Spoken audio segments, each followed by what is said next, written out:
Oh, hey. Hi, everybody. Happy Sunday, October 3rd, 2021. I'm excited to see everybody there today. It's Leslie, the little Plazic, at a new tree in the woods. I'm on the right side of the pond, the northern side. There's a path that goes on the northern side and on the southern side, and the pond is in the middle. So I'm more toward the northern side, the way it kind of wraps around, kind of like a U, or like a bucket shape. So, how's everybody doing? Hope you had a good week and you're having a nice weekend. It's officially autumn here in Connecticut, USA. And the bugs have subsided a little bit. Feels like it's gonna rain later. It's humid, damp, and yeah. I'm here for my weekly Zazoo Plazz report. So welcome to everybody who is tuning in, whether you're returning fan or new to the Zazoo Plazz experience. I welcome everyone. And yeah, I'm feeling kind of pink today. Kind of pink. And here with the angels. So, oh, wow. What a week, huh? So, let's see. I'll get right to it. I've been cleaning out stuff. It almost is. It's getting to the point where, like, cleaning out stuff is so much fun. It feels like goofing off. You know, it's like I shouldn't be having that much fun. So, yeah. In so doing, reflecting a little bit, I guess, with Mars and Libra, Venus and Scorpio. So they're kind of switched. You know, from what I hear, they're in each other's sign. Mars is more comfortable in Scorpio because it co-ruled Scorpio, and Venus is more comfortable in Libra because it rules Libra, but they're switched. So, oh my gosh, that gives me an idea. So, that's perfect. So last night, I'm going to tell you a story about the, you know, when women, strong women, right? And the stereotypes that we get into. So I have, long story short, so all my appliances are acting up because they're old. They're on their way out. We're trying to, you know, make them last longer because the kids are in college. We got 2 kids in college. We're like, here's a nickel, you know, saving. So my husband, being an engineer, is very handy. So he had rigged up the dishwasher with this little, like, switch, because you had to keep slamming the door, and the door sensor thing wasn't working. So it wouldn't start unless it connected with this little, you know, sensor that says, the door is closed, now I can start. So, but it was very delicate, a very delicate little thing. And when I get to about 11, 12 o'clock at night, I get my second wind because I get up late and I'm like a later in the day kind of person. So I'm, you know, and so I'm used to doing that with the washing machine, because you have to slam it, you know, really hard to get it to work, because the door thing won't work on that, and you got to slam the heck out of it or else it says door open.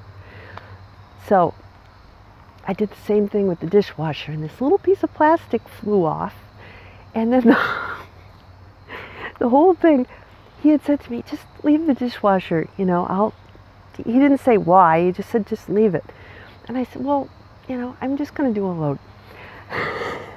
Impulsive that I can be as a wife as a person.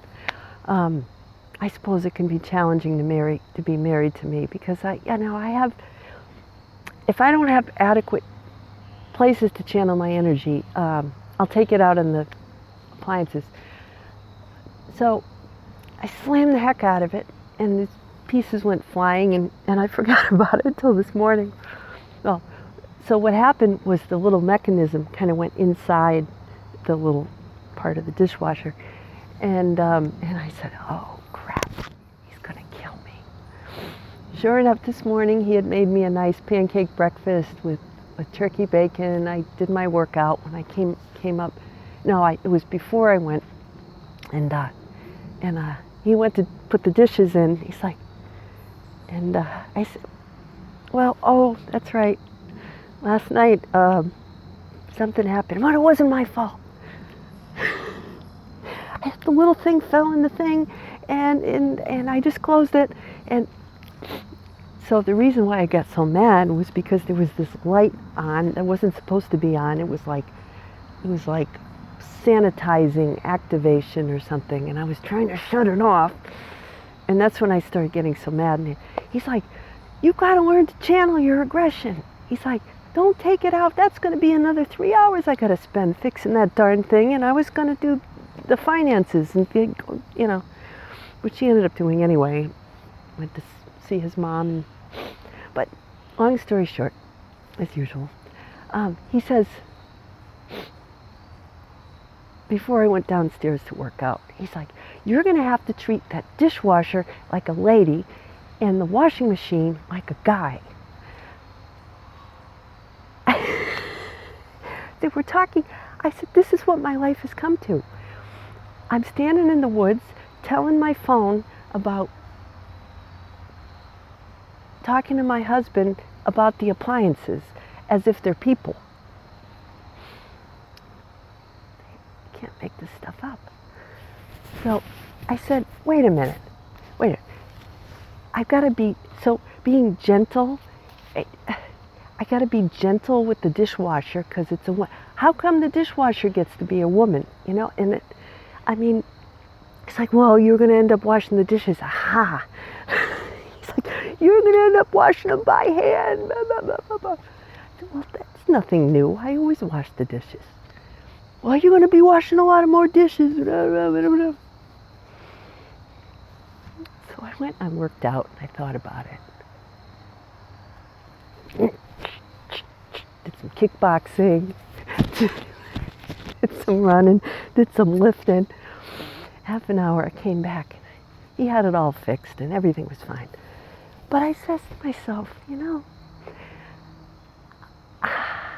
I'm tired of people, people, telling me that I'm too forceful, that I'm too, you've got to be gentle. Well, you know what? Someday I'm going to have top of the line appliances that I don't have to discriminate and call one male and one female, because they're just going to be able to just do their job, and I won't have to kick the heck out of them because they'll do what they're supposed to do, and they'll be replaced more often than every 20 years. And I'm going to be out in the world, getting my yayas out by doing what I'm supposed to be doing, which is, talking to people and making them laugh. And I won't have to beat the crap out of the appliances because I have all this excess energy, you see? You see how that works? It all comes around. I said, but right now, apparently, I do need to take my aggression out on something. And I can't beat up my husband. And, there's just so many things so I kickbox, I get it out, and then I take on my day, and then I sit down at my computer and I write, and while I'm riding my bike, I have a bike under my desk. This is Mars and Sag at work, and Venus and Sag, and Mercury and Sag. So I'll ride the bike and write furiously for like half an hour, and then I'll go out and take a walk. A couple cups of coffee. Then I'm making dinner. I I worked it out so that I only have to cook like 3 days a week. And I've been stocking up the fridge with the leftovers because the boys aren't here. I miss them. But this way, I don't have people nagging at me about dinner every night, and I can work. And I can do what I love, which is working and this. And I don't have to deal with any crap from anybody. Plus, this week, I had so many things in the freezer. I went Friday afternoon, I brought my dad a whole bunch of stuff. Food, all kinds of, chicken, turkey, noodles, chicken, sweet and sour chicken, all this stuff. Plus, we had a leftover night. So I'm figuring this out. So my dad's over there trying to get rid of all my mom's stuff. And it's funny. I had a thought. So all this supports that, all the readings this week about marriage, men leaving their, families. What about women leaving their families? Do women not, women don't? Apparently not. Only a man has to leave his mother and father and join to his wife. What about the women? We're supposed to leave home too. But apparently not. Apparently we're like the dishwasher, you gotta treat us gently. What about those of us who aren't so gentle? I'm like, do I have to carry my parents home with me? And my parents, men take care of my husband takes care of his mother. I don't think he's completely, he hasn't completely left his childhood home. So, at what point do I get to go and be my own woman and get my own house? Is my question today. I read these readings, like the one with the woman and the olive plants, the children like olive plants around the table, and oh, you can't divorce your wife, and you can't, it's all this stuff just sounds so archaic. Like, it clearly there's got to be another meaning. Jesus must have meant something else, because some people just shouldn't be together that long. Sometimes I think, another one of my parents' friends passed away this week. She had been sick for a while, and so they went back. My parents, they had been friends with this other couple. Well, the man's friends with my dad. They'd go back to childhood, and then he met his wife, and my dad met my mom, and they got married the same year. They had kids around the same time, as me. And everything, they had summer cottages in Rhode Island and everything. And now this man's lost his wife, and dad's lost, my mom. And so now they're both, cleaning up stuff and making sense of their life without their wives from so long. And, and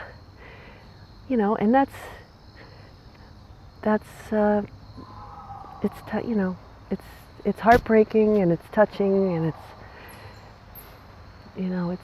it's their generation. That's that gave them comfort. They got comfort from each other, from being, in groups together, and my generation is so very different from that. So so all of this kind of ties in together. Random thoughts just about going through, my dad's, he's got to let his bed down. He jacked up the bed so he could put my mother's clothes under there. She's got clothes in every conceivable closet. She's got multiple dressers, and he was folding his shirts because she had both, all her side of the closet for years, plus a couple of closets downstairs, and now every space was filled with clothes. And then, books, she had her books, so I took some books, and I took a whole bunch of fleeces. Got fleeced. She had like these, zip up fleece sweatshirts in every color, and she had like tops to go underneath, and, everything. The best shoes, leather shoes, and all this. And, it's like, I walked in and looked at all the clothes, and it's like she was there, looking at me. It was very creepy. Mom was everywhere, and so I can only imagine what it's like for my dad, living there. He says, well, I want to put the bed back down, but I got to get rid of Mom's stuff that's in the bin under the bed. It's like, oh, my poor dad. He's trying. Little by little, he is forging his own, life and trying to move on. And it's, the more stuff you have, the harder it is. It's a whole life, that you've built together, that person has their own stuff, and you have your stuff, and you have stuff together, and that's what marriage is about. Your stuff, helping each other get rid of your stuff. That's what it is. So,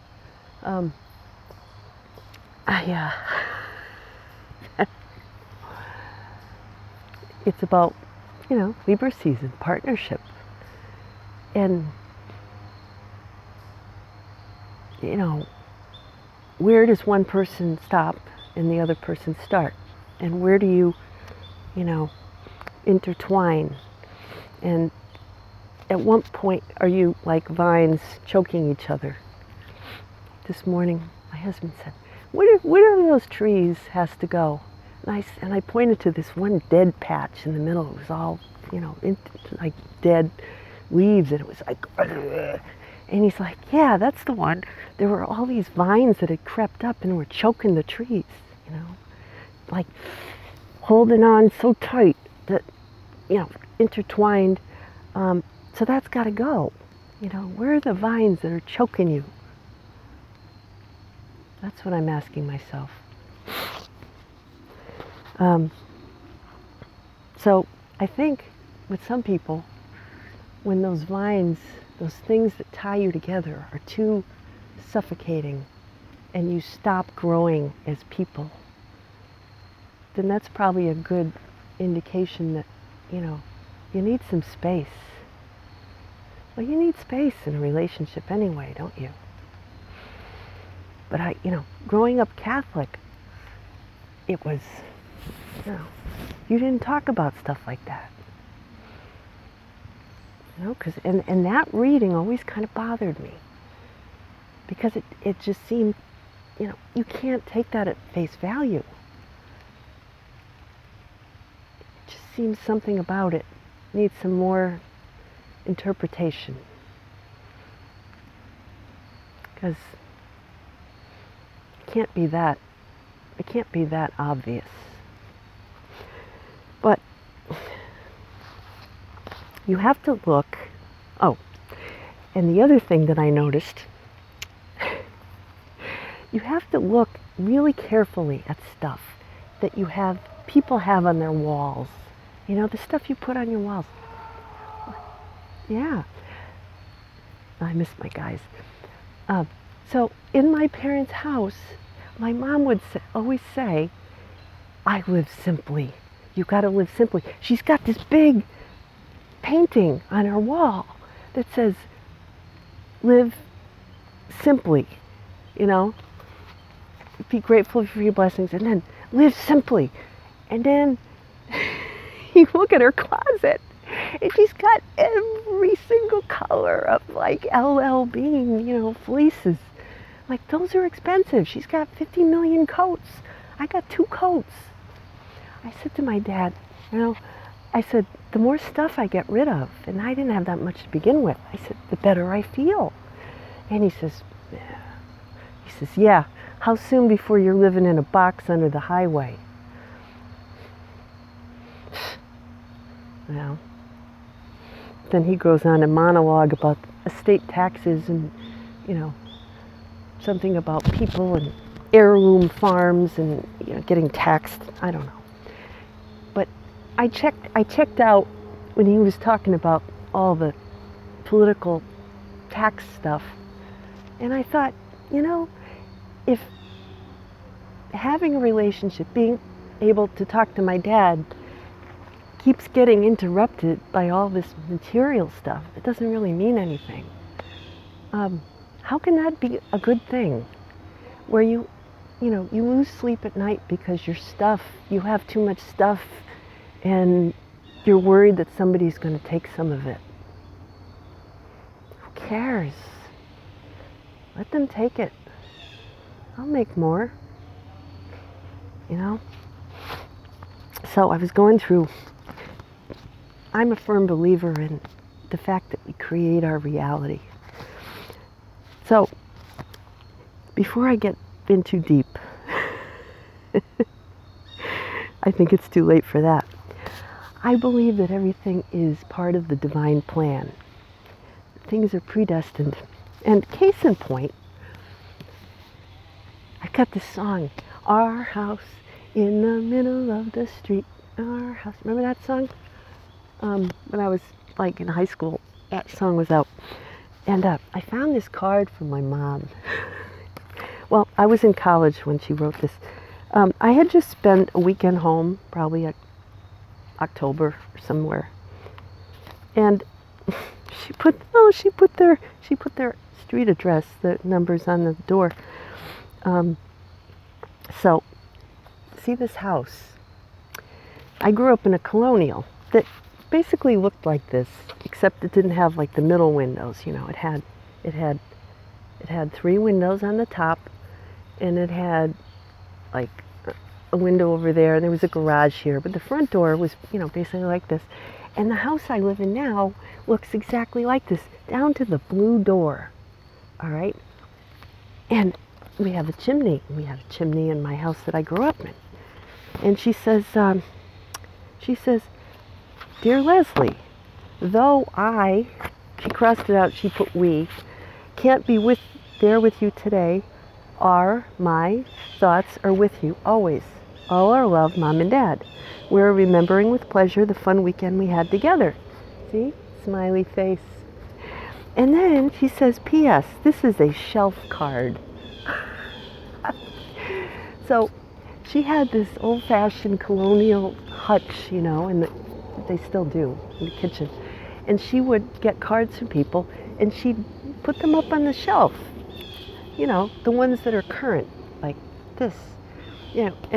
And then the rest of them she'd put neatly off to the side. She'd save them in her dining room hutch, which was on the same wall in the next room, because, they had walls in between. It's not all open like my house. But, see this little house? We even have bushes in the front and a path just like that. So, I guess what I'm saying, my house is the 3rd house on the left from a street. My husband grew up 3rd house on the left from a street, and I'm living now in a house, the 3rd house on the left. So I ask you, is this by chance? And why did I never realize this before, right? Right? And I leave you with a question, rhetorical question. When we make decisions, is it based on, like, when I see something coming, is it that I pick up on the vibes and I intuit, like in a psychic way? Or is it my subconscious that's telling me what should be next? Like when I was a little kid, did I say, when I grow up, I'm going to go and live in a house that's exactly like this? And right in a room that's at the exact northeast corner of my house? And yet I am. And is this a good thing?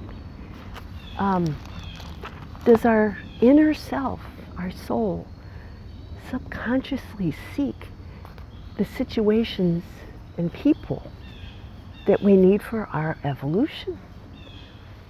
Do we not even consciously realize it, but we do create our life? And how much of that is predetermined from what we had before, And if that's the case, then can we predict what we might do in the future? Or the things that might happen to us. And if we don't like that, can we change it? I think we can. I think we've got all the answers within. It's just a matter of tuning in. I heard from an old friend this week. I had sent her, she and I were part of the group that went to Madrid in Spain when I was in college. I think I've spoken of it before. And I sent her a picture from the time that we all met with Adolfo Suarez, who was the former Prime Minister of Spain. He was the first democratic, elected Prime Minister. I think he was Prime Minister. In the mid-'80s. There's a picture of her shaking hands with him. And I have a picture also that he signed with my name on it. This had her name on it. And she said, what does it say? Because she can't read his writing too easily, It's Adolfo Suarez. Like, wow. She was so just blown away by it. She said, you made my day, my week, my year. So, we're going to be in touch. She wants to see my pictures. She says, how is it that I didn't have any of these pictures? How is it I didn't even know that this existed? Apparently, by default, I have all my notes. I have everything I had saved, from our trip to Spain. It was an intensive, study of contemporary Spain. And we were, part of a group that came through the University of Connecticut. I'll talk more about it in the future. But, it's one of those things that, do you find yourself, and if so, you're one of my tribe, yearning to talk to people who were there and that can, yes, affirm that you didn't make it all up. You actually did some of those cool things. And that maybe they can give you hope that you might do cool things again in the future. That's what gives me spark in my eye, adventures. And I see that the shadows are getting longer. So it's time once again to come to a close here in the woods. So anyway, that's enough excitement for now. I hope you have a great week. And yeah, I hope